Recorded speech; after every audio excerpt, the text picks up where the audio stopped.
પોરબંદર સમુદ્રના મોજા તિરંગો લહેરાવીને રાષ્ટ્રગીતનું ગાન કરતા જે કડકડતી ઠંડીમાં પણ સાહસિક યુવાનો અને મહિલાઓએ જે રાષ્ટ્રગીતનું ગાન કર્યું, જ્યાં શ્રીરામ સ્વિમિંગ ક્લબ દ્વારા દર વર્ષે કરવામાં આવે છે આયોજન. મધદરિયામાં જઈને રાષ્ટ્રધ્વજ લહેરાવી રાષ્ટ્રગીત ગાયું, જ્યાં આજની પેઢીમાં જાગૃતિ આવે તે માટે આયોજન કરવામાં આવ્યું.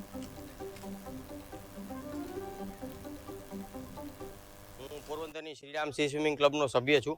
આજે જ્યારે દેશ પૂરો ભારત વર્ષ પોતાનું 75મું ગણતંત્ર દિવસની ઉત્સાહભેર ઉજવણી કરી રહ્યું છે, ત્યારે પોરબંદરની અમારી આ શ્રીરામ સી સ્વિમિંગ ક્લબ કે જે વર્ષોથી 23 વર્ષથી આ સ્વિમિંગ સાથે, સામુદ્રિક તરણ સાથે અને તેને લગતી પ્રવૃત્તિઓ સાથે સંકળાયેલી છે, તેઓ હર વર્ષની જેમ પોતાની આગવી શૈલીમાં અમે લોકો ક્લબના સભ્યોએ જઈ અને મધદરિયે આજે ધ્વજવંદન કરેલું છે.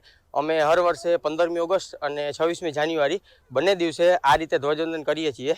આ વસ્તુનો હેતુ માત્ર એટલો જ છે કે યુવાનોમાં સ્વાસ્થ્ય પ્રત્યેની જાગૃતિ આવે અને ખાસ તો બધામાં સાહસિકતાનો હેતુ સિદ્ધ થાય. આજે અંદાજે લગભગ 90થી 100 જેટલા નાના બાળકોથી લઈ અને 80 વર્ષના સિનિયર સિટીઝન સુધીના લોકોએ ભાગ લીધો, જેમાં 20ની આસપાસ તો મહિલાઓ પણ હતી અને સૌએ ખૂબ સારી રીતે અંદર મધદરિયે જઈ અને ઉજવણી કરી અને પૂરા જોશ સાથે રાષ્ટ્રગીતનું ગાન કરેલું.